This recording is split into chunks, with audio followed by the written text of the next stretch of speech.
Bonjour, je m'adresse directement à Éric Zemmour. Vous voulez gagner l'élection présidentielle? C'est très simple. Il y a 3 sujets, et pas 4, pas 5, pas 10, pas 15, qui concernent tout le monde. Le premier, vous le traitez très bien, je n'ai pas besoin de vous le rappeler, c'est l'immigration, qui est le véritable danger pour la France. Et comme je l'ai dit depuis, voilà, ça fait un certain temps, ça ne me rajeunit pas, la France est en train de devenir le Liban. Je rappelle, historiquement, qu'il y a quelques années, le Liban était surnommé la Suisse du Proche-Orient, quand même. Donc, aujourd'hui, c'est une poubelle. Excusez-moi pour mes amis libanais. Deuxième sujet qui va avec le premier, en fait, mais bon, on va pas tout mélanger, c'est l'insécurité. Parce que là, on arrive à un stade en France où bientôt sortir le soir, même peut-être la journée d'ailleurs, sera dangereux. C'est pas normal, c'est pas normal.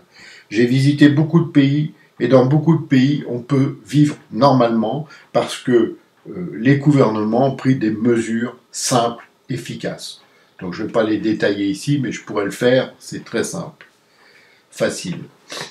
Et troisième sujet dont on ne parle pas beaucoup, mais qui est vraiment le sujet aussi qui concerne tout le monde, c'est la bureaucratie. Aujourd'hui, on est dans un système qui nous étouffe. C'est pour ça d'ailleurs qu'on paye de plus en plus de charges sociales, de plus en plus de taxes, de plus en plus d'impôts. Alors on nous dit tout va bien, sous Macron les choses s'arrangent. Bon, c'est faux, c'est entièrement faux. Et c'est facile à prouver ou à démontrer. Vous prenez les chiffres de ce que tout le monde paye finalement. L'électricité, le chauffage, l'essence, le fuel, etc.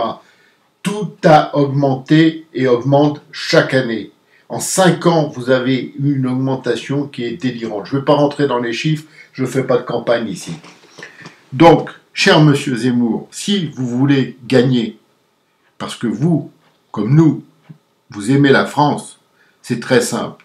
Ne vous laissez pas enfermer dans des débats pas pensables, pas possibles, où on va vous poser la question sur je ne sais quoi ou je ne sais qui, où on va vous sortir des chiffres comme n'importe comment. Parce que ça, c'est la force de la gauche. Ils vous balancent des chiffres qui sont archi faux, mais bon, personne en face n'étant capable de dire « Eh oh les gars, là, vos chiffres, ils sont complètement bidons », ça passe.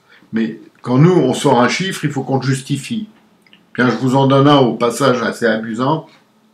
Macron a encore déclaré, après le 12 juillet, là on est en septembre, je crois que c'était le 12 ou le 13 septembre, ou le 16, peu importe, le 16.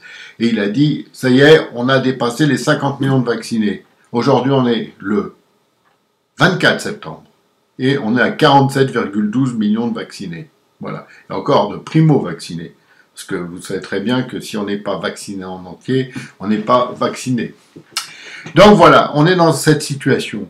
Alors, on peut croire en vous, monsieur Zemmour, mais ne vous laissez pas conseiller par des gens qui vont vous faire des programmes, des trucs, et puis vous pouvez pas répondre sur tout. De toute façon, le jour où vous serez président, il suffira de prendre non pas des ministres politiques, comme tout le monde a fait jusqu'à maintenant, et ce qui a coulé la France, mais de prendre des ministres connaisseurs, des gens qui connaissent un dossier, des gens qui ont travaillé dans le domaine du dossier, vous comprenez. Par exemple, je pense que pour avoir un bon ministre des armées, l'idéal ce serait qu'il soit militaire. Ça me semble tellement logique. Pareil pour l'économie, qu'il soit économiste. Alors qu'aujourd'hui, on a des gens qui sont ministres de ceci ou de cela et qui connaissent quasiment rien à leur dossier. Je veux pas être méchant parce qu'il y en a, c'est encore pire que ça, ils disent des conneries. Et ils sont ministres, les mecs. Alors, c'est pas la peine, ça sert à rien. Il vaut mieux prendre des gens qui ont une connaissance de leur domaine et laisser à la présidence et au Premier ministre et à 2 ou 3 autres ministres la politique. Voilà, ça serait intelligent. Ça serait une proposition à faire et à appliquer le jour où vous êtes élu. Parce que c'est cela dont on a besoin. On n'a plus besoin d'avoir de la politique. La politique, on en a ras-le-bol. Les promesses électorales, on en a ras-le-bol. C'est pas possible de continuer comme ça. On s'en fout de toute façon.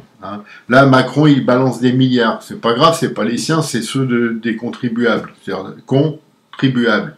Et dans certaines professions, les gens vous disent, bah nous on n'a rien reçu. Hein. Le nombre de faillites est en train d'exploser, mais on masque tous les chiffres. Notez bien que depuis que Macron est président, on a supprimé la statistique mensuelle du chômage, comme ça, plus personne n'en parle. On a supprimé plein de statistiques qui étaient uniquement des statistiques chiffrées à base des réalités du terrain. On les a supprimées. Alors maintenant, par contre, on est capable, pour le virus, tous les jours, de vous filer des graphes, des graphismes, des statistiques, des chiffres, des trucs, des machins, mais pour l'important, il n'y a plus rien. C'est fini, plus rien, terminé. Et donc, nous, ce qu'on veut aujourd'hui, nous, le peuple, c'est-à-dire les gens, ceux qui vivent normalement, ceux qui ont un cerveau encore, ce qu'on veut, c'est une France qui soit belle, où il fait bon vivre, où on peut sortir, où on peut se faire plaisir, s'amuser sans prendre de risques, quoi. C'est pas vivable cette France-là qui on a l'impression d'être dans la cour des miracles. Hein.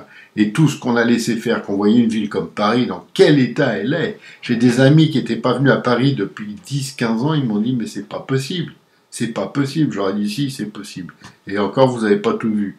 Parce que dans certains quartiers, c'est encore pire. On les a pas emmenés, mais on aurait dû.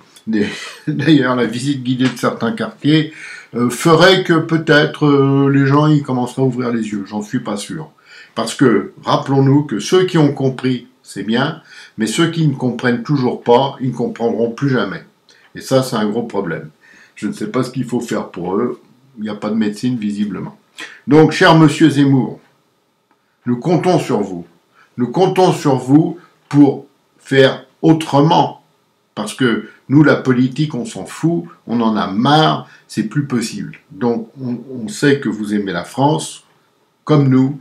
C'est le moment où jamais vous avez une chance énorme aujourd'hui, c'est d'être président en 2022, parce que aujourd'hui, c'est l'autoroute qui est ouverte devant vous.